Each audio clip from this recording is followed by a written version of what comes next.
Video देखने के लिए मोटिवेशनल कहानियों को सब्सक्राइब, लाइक एंड शेयर कीजिए।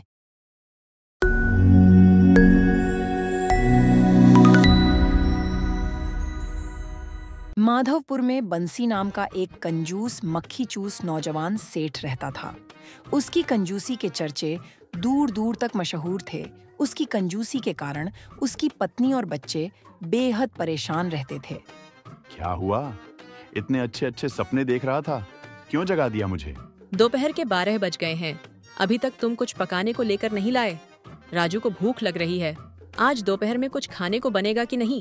अरे कल ही तो मैं भिंडी लेकर आया था, इतनी जल्दी खत्म भी हो गई? बोल तो ऐसे रहे हो जैसे कि कल 5 किलो भिंडी लेकर आए हो तुम। जो भिंडी लेकर आए थे उसमें से ज्यादा तो खराब निकल गई। और मत भूलो, राजू अब 12 साल का हो गया है। अरे अगर 12 साल का हो गया है तो क्या 12 आदमियों का खाना खाएगा? कुछ तो शर्म करो। एक ही बेटा है हमारा। मेरी तो समझ ही नहीं आती कि आखिर इतनी दौलत का क्या करेंगे आप। तुम्हें पता है पैसे कितनी मेहनत से कमाए जाते हैं? अब सुबह सुबह मुझे लेक्चर मत दो, जाता हूँ बाजार। बंसी बाजार की तरफ निकल गया। पता नहीं मेरे बेटे को कितनी भूख लगती है। अब बताओ, कल रात के 10 बजे ही तो खाना खाया था और फिर भूख लगने लगी। ये कोई तरीका हुआ? मेरी पत्नी ने मेरे बच्चे को बिगाड़ कर रख दिया है। मुझे पूरी उम्मीद मेरे बाद मेरी पत्नी और मेरा बेटा मेरी सारी दौलत पानी की तरह बहा देंगे, पर मैं ऐसा हरगिज नहीं होने दूंगा। ऐ सब्जी वाले, आलू कितने रुपए किलो हैं? ये 20 रुपए किलो है छोटे मालिक। 20 रुपए किलो? इतने महंगे? लेकिन कल शाम को तो तुमने मुझे 10 रुपए किलो बताए थे। वो बचे हुए आलू थे छोटे मालिक, आधे से ज्यादा खराब थे वो। उन्हें हटाने के लिए आपको 10 रुपए किलो बताए थे। हाँ, मुझे वही आलू दे। ठीक है मालिक, जैसी आपकी मर्जी। कुछ देर के बाद बंसी खराब सब्जियां लेकर अपने घर की ओर चला गया। खराब सब्जी देखकर उसकी पत्नी रज्जो का पूरी तरह से मूड खराब हो गया। ये क्या उठाकर ले आए हो? अब तो तुम्हारी कंजूसी मुझसे बर्दाश्त नहीं हो रही। तुमने तो हद ही कर दी। पागल हो गई हो क्या? पूरे 10 रुपए की सब्जी है, इससे तेल भी कम खर्च होगा। 10 की सब्जी क्यों उठा लाए? 10 का चाकू खरीद कर हम दोनों के गले काट दो। तुम अकेले ही रहना, तुम्हारे बहुत पैसे बचेंगे। चाकू खरीदने के लिए भी पैसे क्यों खर्च करूं? रसोई में पड़ा तो है ना। हे भगवान, मैं इस आदमी का क्या करूं? जाओ, नहीं बनाऊंगी सब्जी। मैं भी भूखी रहूंगी और तुम्हारा बेटा भी भूखा रहेगा। कुछ दिन ऐसे ही और बीत गए, लेकिन बंसी की कंजूसी दिन पर दिन बढ़ती चली जा रही थी। एक दिन रज्जो बंसी से बोली, देखिए जी, राजू के पास जितने भी कपड़े थे सब फट चुके हैं। उसके लिए कुछ नए कपड़े ले आइए। पागल हो क्या? उसके लिए पैसे खर्च करने की क्या जरूरत है? घर में इतनी चादर पड़ी हुई है, उन्हें काट कर दर्जी को दे आओ। नहीं नहीं, दर्जी को मत देना, वो पैसे ले लेगा। तुम तो सिलाई जानती हो ना, खुद सिल लो। बस बहुत हुआ। अब इससे ज्यादा मैं तुम्हें बर्दाश्त नहीं कर सकती। पत्नी होने के नाते तुम्हारी जितनी सेवा करनी थी मैंने कर ली। मैं और मेरा बेटा इस घर में अब एक पल नहीं रह सकते। जा रही हूँ मैं अपने बेटे को लेकर। पड़े रहो अकेले इस घर में। रज्जो अपने बेटे राजू को लेकर घर से चली गई और बंसी आराम से लेट गया। अच्छा हुआ चले गए दोनों। रोज के हिसाब से मेरे इनके खाने पर ही करीब 50 रुपए खर्च होते थे। 25 के हिसाब से महीने में बनते हैं 750 और 750 के हिसाब से साल में बनते हैं 9000। बताओ, हर साल इनके ऊपर 9000 का खर्चा करना पड़ता था भाई। रज्जो राजू को लेकर उस पेड़ के नीचे बैठी ही थी कि तभी वहाँ एक साधु भिक्षा मांगने आ गए। ईश्वर के नाम पर कुछ दे दे बेटी। क्या बाबा, आप भी? किससे मांग रहे हो, जिसका पति खुद उसे एक पैसा भी नहीं देता? मैं तुझे जानता हूँ, तू सेठ अमीर चंद की बहू है ना। अरे, आप तो मुझे सचमुच जानते हैं। आपने सही पहचाना। वो बहुत अच्छे व्यक्ति थे। वो हर महीने साधुओं को जलपान कराया करते थे और उनकी खूब सेवा किया करते थे।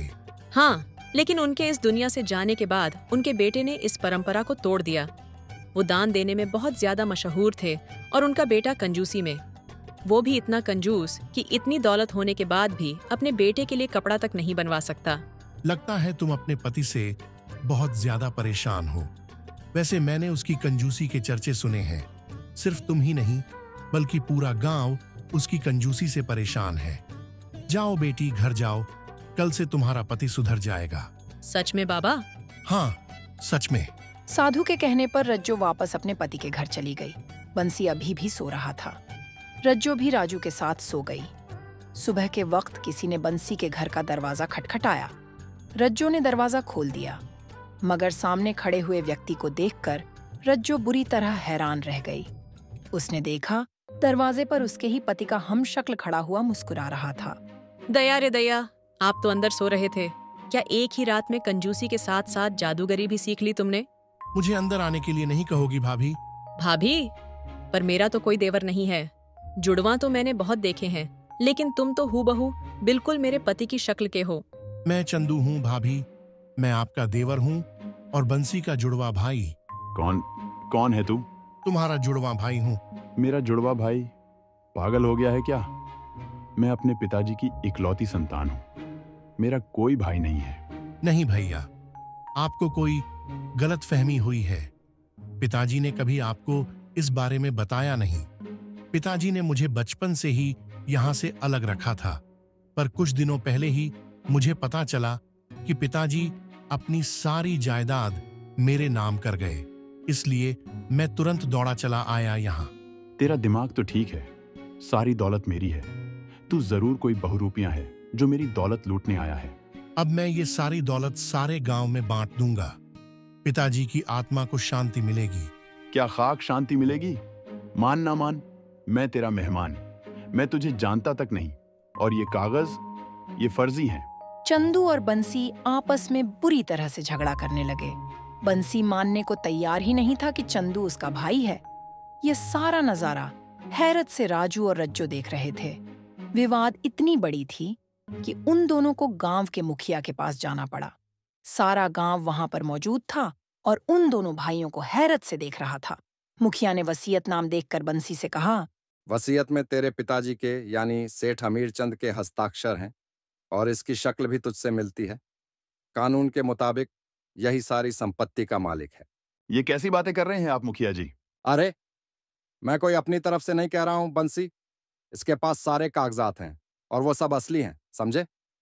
अब इसकी मर्जी है कि यह उस दौलत को दान करे या अपने पास रखे या फिर तुम्हें दे दे। मुखिया जी, आप तो मेरे पिताजी को जानते थे। वो कितने दयालु थे। जब वो जिंदा थे तब गांव में कोई भी व्यक्ति भूखा नहीं सोता था, और मेरे भाई की कंजूसी के बारे में तो सारा गांव जानता है। ये तो अपनी पत्नी और बच्चे को भी भूखा रखता है। वैसे तो मैं सारी दौलत इन्हें दे देता, लेकिन इसकी कंजूसी के कारण मैं ऐसा नहीं कर सकता। मुझे पूरी उम्मीद है कि पिताजी की आत्मा को बहुत तकलीफ होती होगी, इसलिए मैं सारी दौलत और जायदाद गरीबों में दान कर दूंगा। ऐसा मत करो भाई, अगर तुम सारी जायदाद और सब कुछ दान कर दोगे तो मेरी पत्नी और बच्चे का क्या होगा? उनको तो वैसे भी तुमने बहुत परेशान रखा हुआ है, वो कहीं ना कहीं गुजारा कर लेंगे। बंसी ने इतना बोला ही था कि तभी एक रोशनी हुई और चंदू के चेहरे पर चमक आई, और देखते ही देखते चंदू उसी साधु में परिवर्तित हो गया जिसे बंसी की पत्नी ने देखा था। ये देखकर बंसी की पत्नी हैरान हो गई। तेरी आंखें बता रही हैं कि तुझे अपनी गलती का पछतावा है। यह सारा नाटक मैंने तुझे सुधारने के लिए किया था, ताकि तेरी आंखें खुल जाएं। साधु महाराज कि मैं वादा करता हूं कि अब मैं कभी भी कंजूसी नहीं करूंगा। हाँ, और अपने पिताजी की तरह बनकर दिखाऊंगा। वीडियो देखने के लिए मोटिवेशनल कहानियों को सब्सक्राइब, लाइक एंड शेयर कीजिए।